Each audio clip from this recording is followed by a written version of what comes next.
Welcome back to 1822 MC Adventures and More. This is my channel. My name is Pete. I'm at Dixon Field Landing today in the Croatan National Forest. And what I'm planning on doing today is the same thing that I did yesterday. I've got a new to me camera, a Canon T5. And yesterday I took some pictures down by Haywood Landing.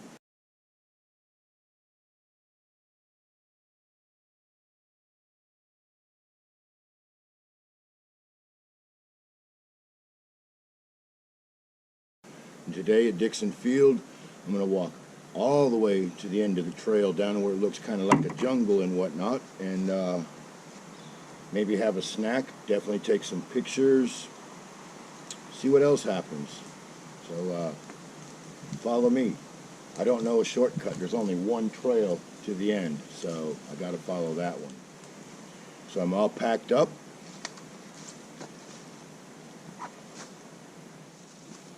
So what do you say we walk on down the trail all the way to the end and see if I can't snap me some good pictures.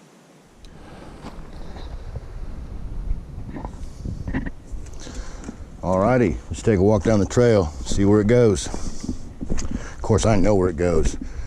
We're gonna go all the way to the end, and somewhere between here and there, there'll be a nice place to stop for a snack and pictures. That's my plan today. Yeah, look at that. Looking good, that's for sure. Alright, so I'm interrupting this video because from here on out to the end of the trail, the footage was wonky. The mount came loose on my shoulder and it pointed down to the ground. And it really sucks. I had some awesome color commentary for the day. Shoot from the hip so it never gets repeated. It's not scripted. And with it not being scripted, I can never duplicate it, so it's a one-shot, one-time deal. So sorry that we all miss out on that, because I was on quite a roll. So let's go ahead and take a look at my pack. Time to show you what's in my pack today. Of course, my 3-trick pony, my Black Widow walking stick, snake stick, and 13-foot cane pole. Don't go in the woods without it. Of course, your standard issue Alice pack. And what I have over here is a standard issue canteen. I don't even need to show anybody this. We all know what these things are. With my least favorite canteen cup, a butterfly cup, but it does work. And then this here is a first aid kit pouch. And today, I'm not going to be cooking in it, but I'm trying it out. What I have done is made an improvised cooking bag. And what I have in here is my screen top for my stove. And this is my Esbit stove with a pie pan windbreak. And of course, I put this on top of that, and then I can use a cup, a pot, canteen cup, whatever, and it's just a piece of plaster lath. So we have that and that. And of course, I have a penny stove, and I have some heat tabs as a backup. Hand sanitizer. This is a 3-ounce bottle of heat, which is what I use for the alcohol, methylated spirits. Some stick matches, and well, there for a second I thought I felt a leak. Hallucinating. So, with that being said, I'm going to put this back in here. Like I said, this is a piece of plaster lath. And I just kind of slide it in there. And you got to be careful, it does have some sharp edges. And then a couple of heat tabs and a penny stove.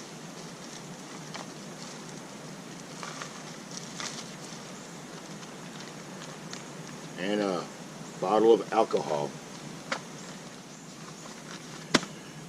So for now, that does seem like it will work. On this side, I have an actual IFAK, and over here another canteen. Here's my for lack of a better thing to call it, my everyday carry pouch. It's got my phone in there and wallet and band-aids and little doodads. This pouch has the tarp that we're sitting on. And this here, at the moment, I'm out of my homemade bug dope, so I'm cheating. I got some cutters, but right now there's no bugs out here, which is awesome. I have a poncho. It's a crappy one, but you know what? It'll keep me dry. And of course, my pocket tackle box. This was given to me when I was a little kid by my dad, when he replaced this with a new one to him. And back then, we used these for trout fishing. All you need is some BB shots, some small hooks, some leader, and a couple of flies. You just don't need a big box, right? At least you didn't in the 60s. So in this pocket, I have that. And I have a Gerber, whatever you call these things. So we'll put this back in there. But yeah, the poncho, it's a cheap one, but you know what? It works. That's all it's got to do. Is it tactical? No. Is it going to snag the first time I catch a thorn? Yeah. But then I'll go buy another one. They don't cost but $1 or $2, right? So in there we got that. And in this pocket, I'm not going to pull it out at the moment, but I have my lunch.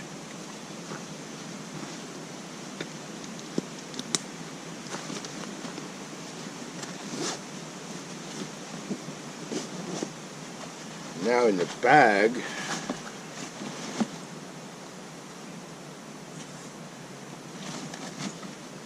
in this little old dump pouch, I have GoPro accessories. This is my camera. And because we're not in the middle of a heat wave, I've got this, what I would call crap-ass cooler.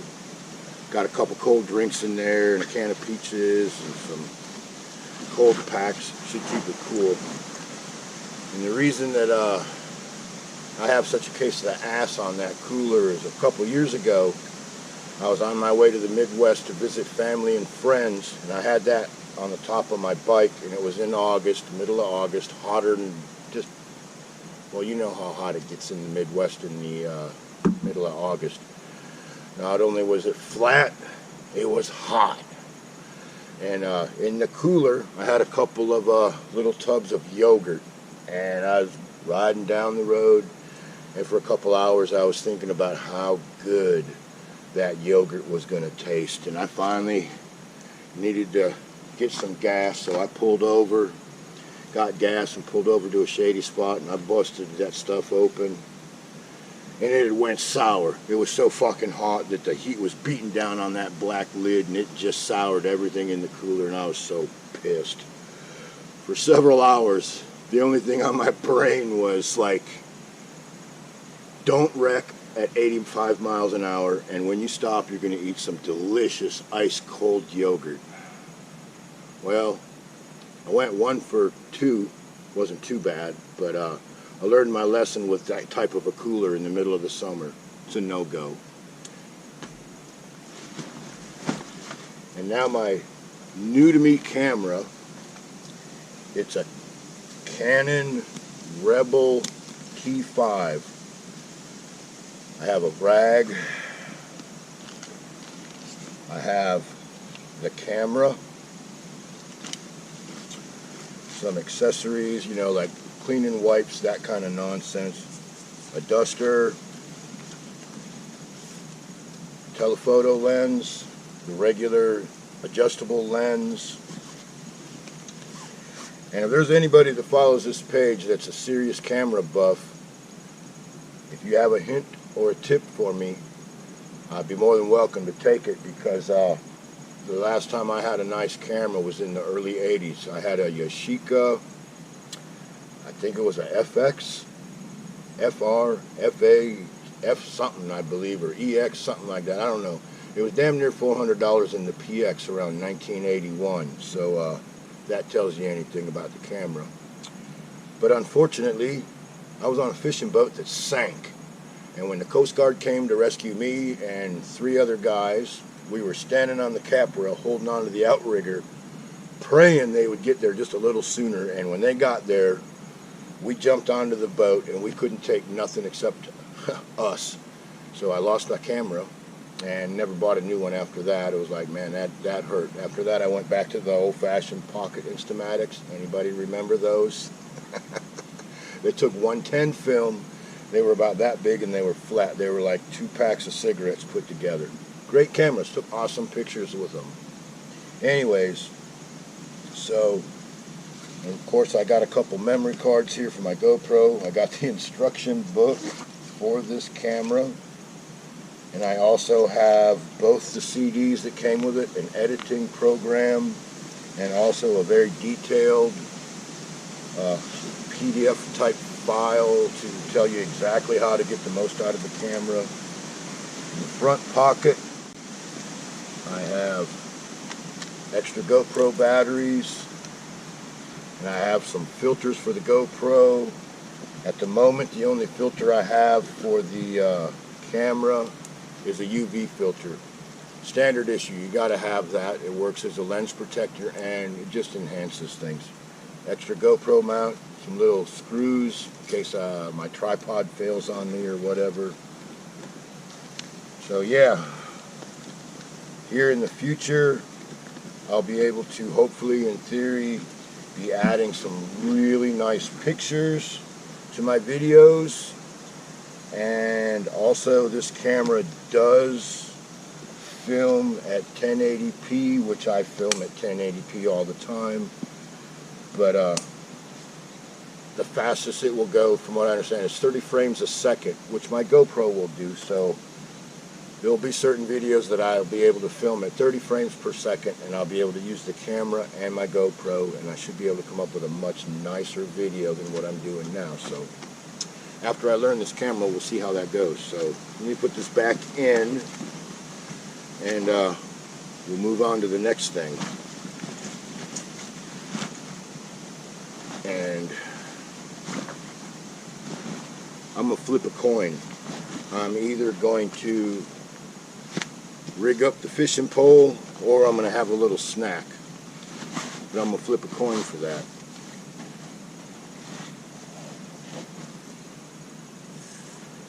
Yeah, the old standard issue Alice pack. You know, it's pretty hard to go. You just can't go wrong with one of these things.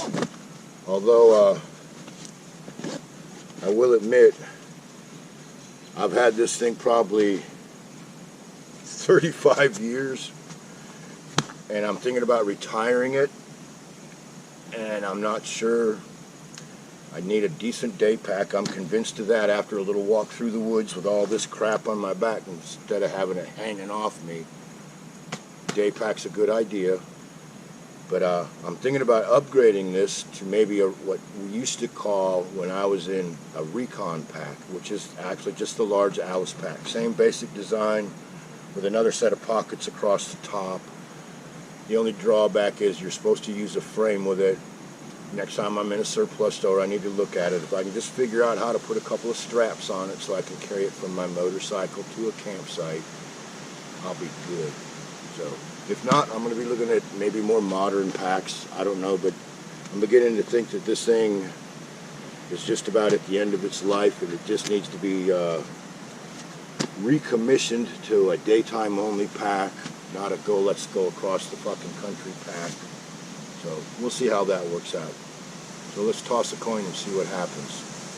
All right, can you believe it? I didn't have not a single dime on me, not a penny, not a quarter, not a nickel, not a dime, nothing. So what I did was I looked around and I found me a stick, a little short stick that identified as a nickel. So I threw him up in the air, bark side up, we go fishing.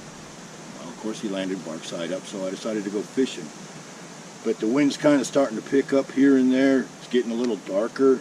I looked on my phone. Clouds are starting to form. So it's probably actually a good time for me to get at least to the kayak landing, because it's nice and safe up there. I don't want to get caught in the downpour down here in the swampy part of the trail. So I'm going to head back that way, and maybe we'll have a bite to eat up there by the kayak landing, and maybe do a little fishing until it rains.